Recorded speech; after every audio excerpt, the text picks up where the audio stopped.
Hola Tito, ¿cómo estás? Bienvenido a Radio Universidad de Rosario, ¿todo bien? ¿Ustedes? Bien. Recién dudaba si esto era de estudio o ensayo. Por el sonido que escuché, me parece que es como un ensayo. Esta es una radio en la que te hemos pasado en todos los formatos y antes de que llegue la programación a Radio Universidad pasaba discos enteros, sin corte. Sí. Razón por la cual sonaste mucho acá en todos tus formatos. Gracias. Recién estábamos hablando de casas en las que pasan algo y la de Gounod 2459, casa de Tito Fargo, la encuentro así, veo que es como una casa en la que pasaron un montón de cosas. Sí, muchas cosas. ¿Era tu casa? ¿Es tu casa? No, no es mi casa, no. es una casa donde yo vivía en Hurlingham en la última época antes de irme a vivir a España. Ajá.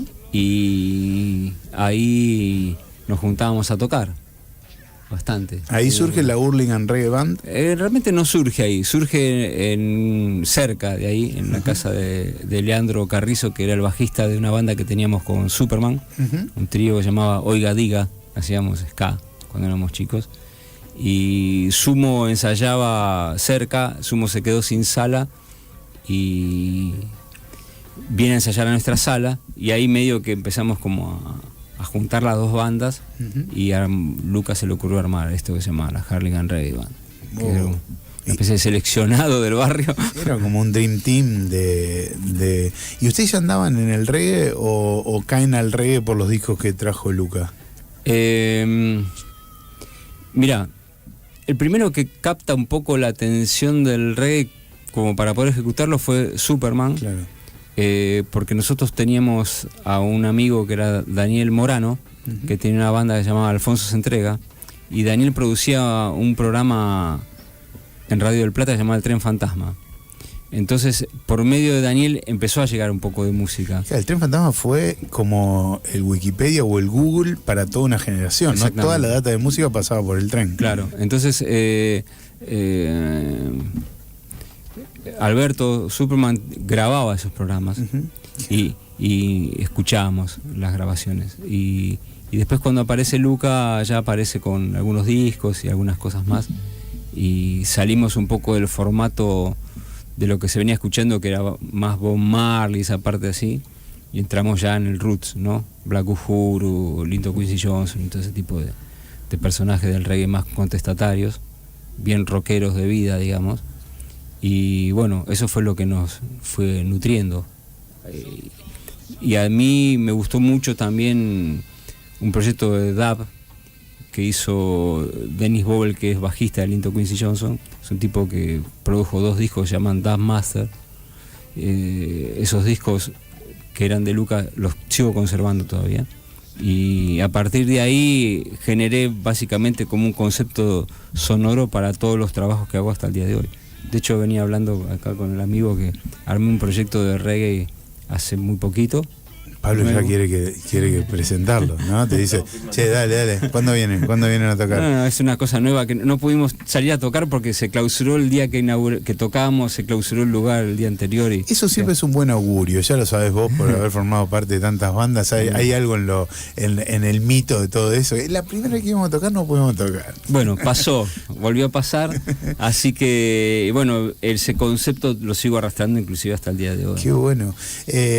Sobre todo porque el reggae, más allá de que ustedes ahí agitaron le costó mucho entrar en Argentina realmente. Es que el reggae que se conocía acá estaba más que nada vinculado con gente de dinero y tenía que ver básicamente con Bob Marley y ese tipo de reggae un poco más, digamos, comercial, ¿no? Que es lo que funcionaba en ese momento. ¿Te incomoda a vos tener que contar un poco, por ejemplo... ahí estamos yendo como a una prehistoria de las cuestiones por las que más se te conoce, digamos, solo para los muy fanáticos saben sobre la Hurlingham Reggae Band, y ni que hablar que no sabíamos de lo anterior. Digo, está buenísimo ver que siempre hay como un estadio experimental para que cierta cosa mayor pase, ¿no? Es la única manera que pasa, al menos para mí, es experimentando y exponiéndose. Porque cuando te expones tenés digamos, como una vuelta de alguien que escucha en este caso y la crítica hace que uno pueda mejorar. Si no está ese de vuelta, quedas en tu mundo y no sabes si lo que estás haciendo realmente funciona. Quizás para uno sí, pero bueno, la idea es compartirlo. Capaz que la recepción de eso por ahí no es tan buena, entonces es importante. Y sigamos ese repaso. Luca es el que dice, bueno, esto es humo, arrancamos, porque estábamos en la Hurlingham. Ajá.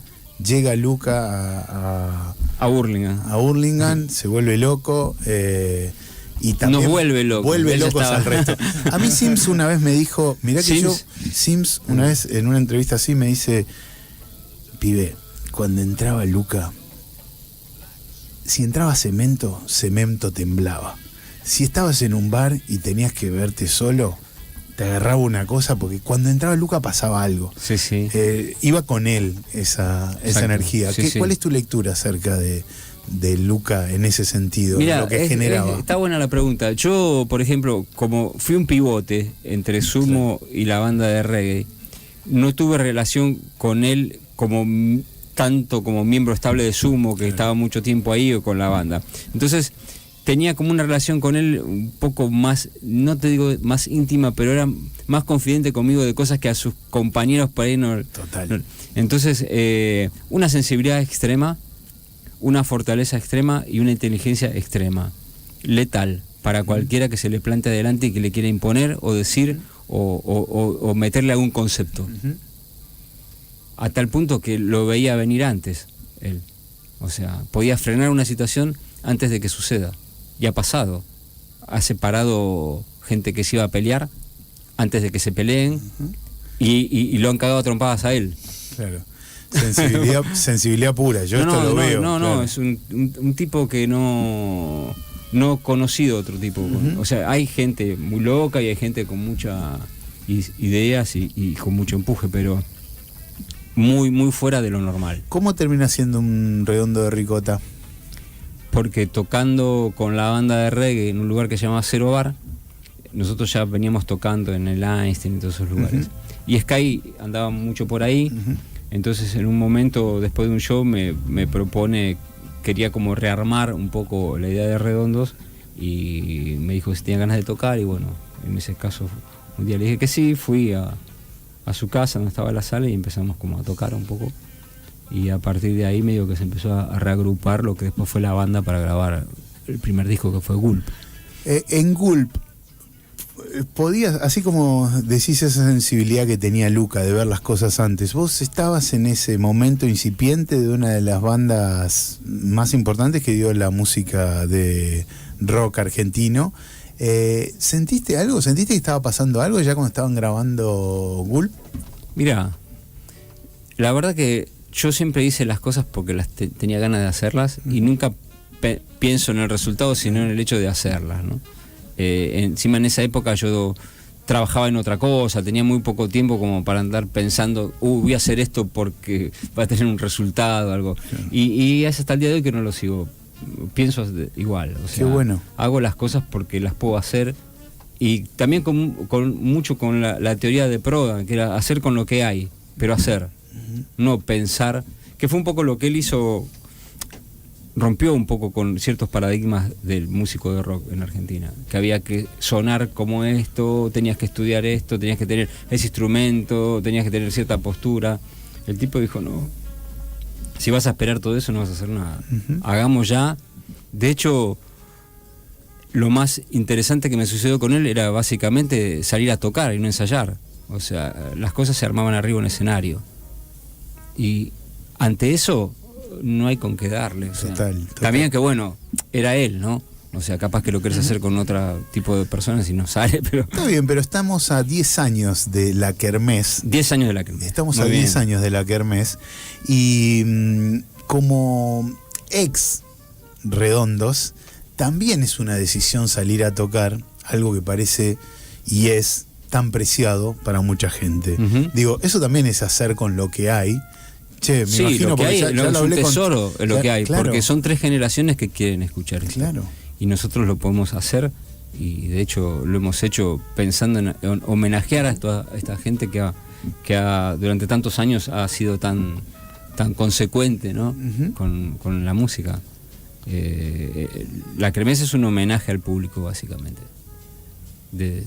Estos 10 años han pasado rapidísimo, pero bueno, ¿viste? Viene mucha gente joven con sus papás, con sus abuelos a ver una cosa que... Me acuerdo los primeros toques donde hablaba con Semilla o con Sergio Dawi y hablábamos, bueno, digo, creo que caí por la gacetilla de los 10 años también, porque uno no cae en la cuenta de cómo pasa una década ahí, pero también cómo se va resignificando esa obra y qué necesidad existe de un público que quiere escuchar un tema, sea en un show del Flaco, sea en un show del Indio, en los formatos que sea, que se dieron, y de ustedes. Digo, hay una avidez por la escucha de esa obra muy notoria. Y el público va como a encontrarse y a poder quizás mostrar un lado que tiene que en formato capaz que individual no haría, pero ahí hay un coraje colectivo, digamos, que hace que las cosas emerjan desde el corazón, ¿no? Se nota. O sea, es algo muy emotivo lo que sucede porque pues son muchos años.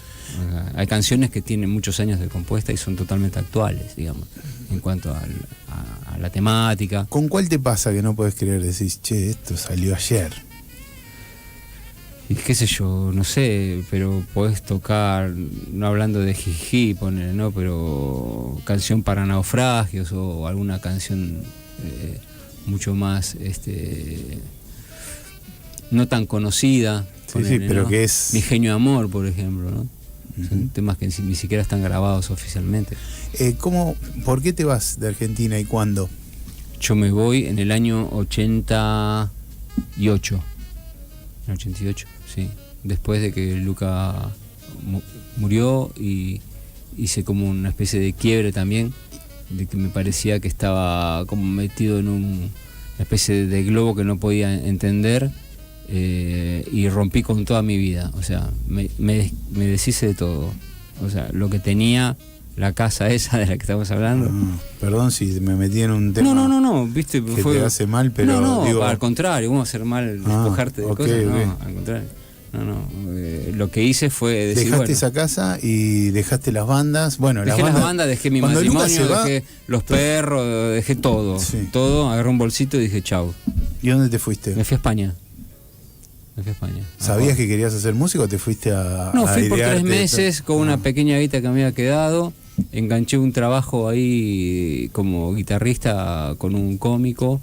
Trabajé bien, después me fue bien trabajando en estudios, me empecé a quedar y volví a Argentina a los 4 años, tuve unos meses acá, volví y así vine durante casi 20 años. ¿El oído de productor lo tuviste siempre o en algún momento te corriste de la música y prestaste tu oído a producir? Mira, yo siempre tuve como una facilidad para juntar elementos. De hecho, con Los Redondos lo incorporé a Willy Krug y a Piojo cuando la banda no tenía ni baterista ni saxofonista, porque dije, estos que son amigos, conocidos, pueden funcionar dentro de este contexto. Siempre me fue fácil eso. No sé por qué motivo. ¿A quién se lo planteas primero cuando es un grupo tan fuerte donde la negra pesa un montón, Indio pesa muchísimo, pero, el Flaco... Sí, pero musicalmente es la vibración. Es decir, bueno, estamos tocando con una batería electrónica, tengo un amigo que puede tocar esto, probémoslo. Tracción a sangre. Claro. Y con la producción me pasa eso. Siempre produje mis propias cosas, más allá de no tener conocimiento. Después con el tiempo fui como aprendiendo qué cosas pueden sobrar, qué cosas pueden mejorar, pero extendiendo la idea de producir a otras bandas, trato siempre de ver qué cosas de lo que me están mostrando musicalmente me seducen y qué cosas me sueltan, ¿no? Hasta dónde me sedujo lo que me está mostrando y voy a ataco directamente a lo que no me convence porque no me seduce o lo estirpo o lo cambio hasta que entramos en ese ejercicio de cortar y pegar tocando, porque no lo hago en una máquina, lo hago con la gente en la sala, ¿no? hasta que entiendo de que todos sonríen por lo mismo. Cuando se produce esa magia que todos están contentos porque lo que le pasó a todos le pasó por igual, dije, bueno, estamos por buen camino. Misión cumplida. Claro, después, bueno, hay toda una parte técnica, sonora, qué sé yo, hay un montón de otras cosas, ¿no? Pero generalmente pasa por ahí, viste, que uno va produciendo a medida que va transitando. Estamos hablando con Tito Fargo. Se vienen los 10 años de la Kermés. Esto va a ser el 22 de noviembre en el Bioceres Arena, aquí en Rosario. No la puedo creer que hace 10 años que están tocando con la Kermés ya. Y con De Comando Picles de Walter Sidotti, ¿estarán también ahí? No. Ah, ok. Hay gente que pertenece a Comando que está tocando. ¿Cómo forma la Kermés? La Kermés forma...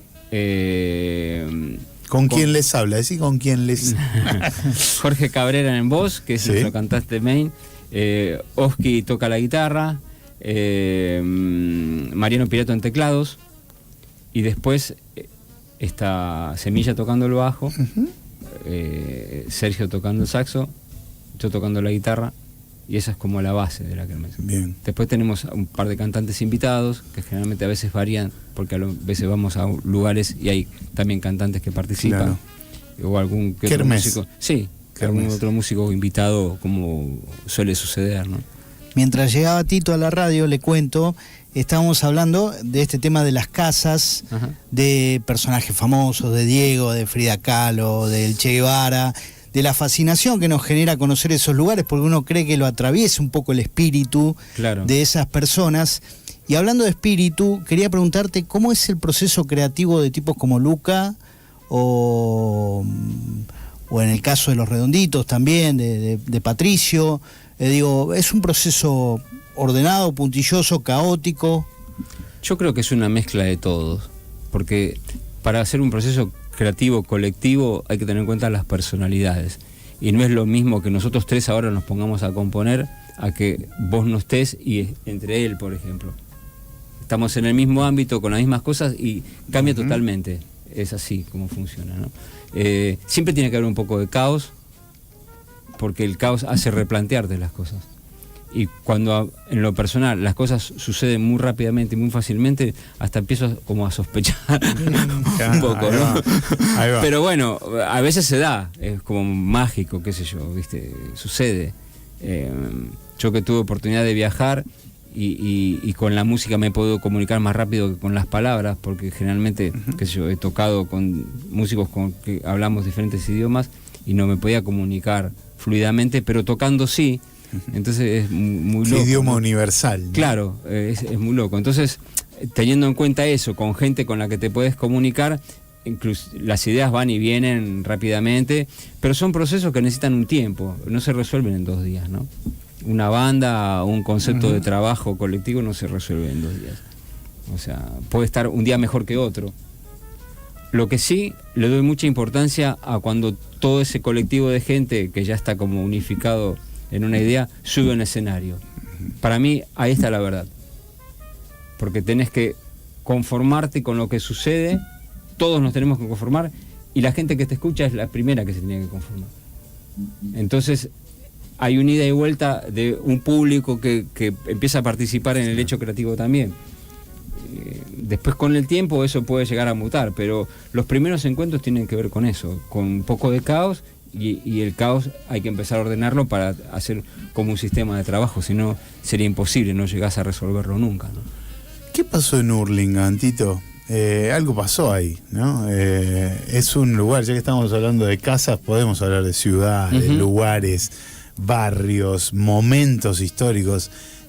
Ahí en Hurlingham pasó algo, o sea, hay un agite muy propio en Hurlingham. Lo que sucede en Hurlingham, que es primero que es un lugar donde se instalaron muchos ingleses, cuando muchos directivos del ferrocarril y mucha gente que viajaba mucho,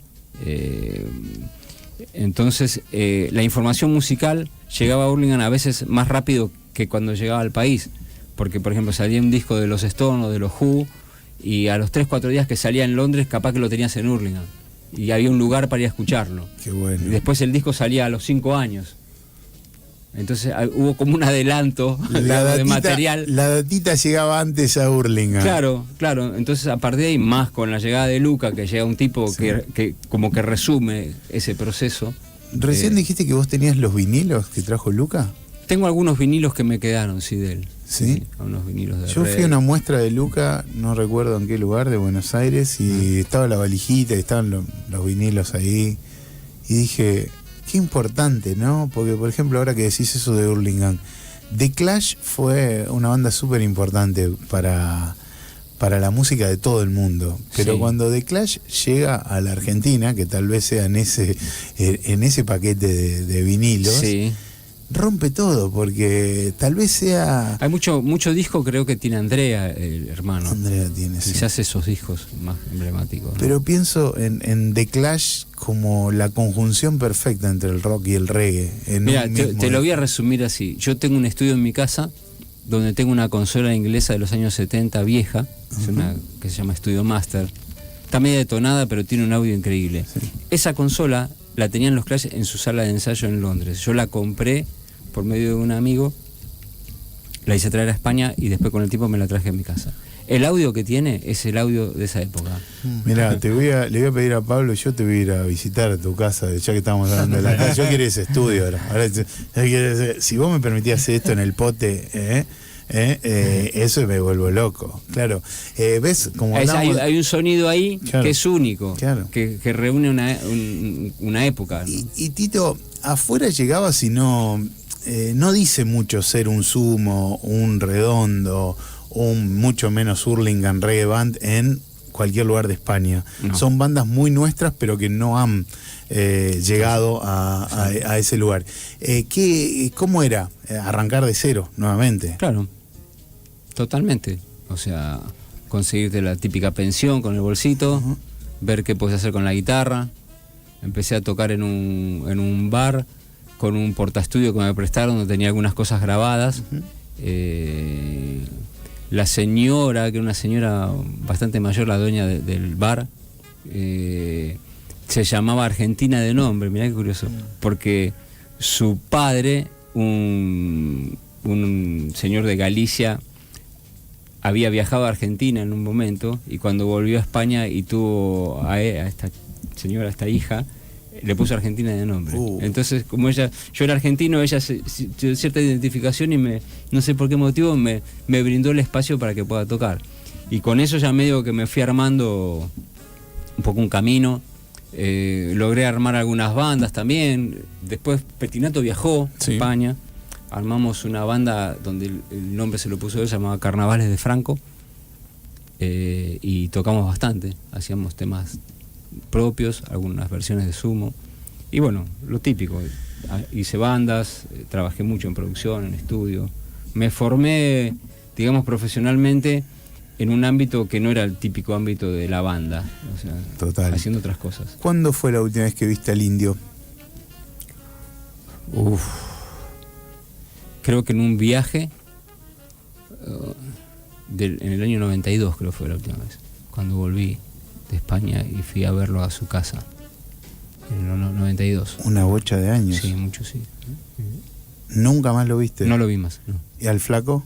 Me lo crucé en un par de situaciones así en la calle, así, pero no nos hemos visto mucho más. Wow, cuánto tiempo, cuánto vivido y cuánto tiempo ya ha pasado de otras historias. Muchísimo. Digo porque a ustedes hay algo que les pasa todo el tiempo, que es que esto es como una foto y algo que se le pregunta todo el tiempo. O sea, la gente los quiere, o sea, son un canto, que se vuelvan a juntar, y por otro lado las vidas continúan. Sí, las vidas, y además con sus ramificaciones, sus familias, hijos, total, qué sé yo, es todo una cosa. Por eso siempre hago hincapié que lo más importante es defender lo que a uno le está pasando en el momento que está pasando. No pensar ni en lo que pasó ni en lo que va a pasar, porque son suposiciones de nuestra cabeza nada más, ¿no? En ese sentido, son 10 años de la Kermés, y este 22 de noviembre, showzazo en el Bioceres Arena, un lugarazo. Showzazo total. Sí, es un re lugar, hermoso para que toquen ahí. Así que te agradecemos mucho que hayas venido un rato antes a charlar y a recordar todo esto, que para una nueva generación siempre es nuevo y para vos es tu CV. ¿No? Sí. Pero siempre hay, ¿qué es lo que pasa en los conciertos? ¿No? Gente que está escuchando por primera vez. Mi viejo escuchaba esto. Claro. A mí es maravilloso porque también ese es el lenguaje de la música, ¿no? Sí, de hecho hablaba con Pablo que me gustaría en un momento poder generar como una charla más colectiva, no solamente en una radio, ¿no? Sino porque hay mucho interés por cosas. Total. Y me parece que es un buen momento para hacerlo. Hay que hacerlo, Así que Pablo. algún día haremos algo. Hay que hacerlo. Sí, es el momento. Anota otra cosa, traer la nueva banda. Y gracias, Tito, por haber venido. A ustedes.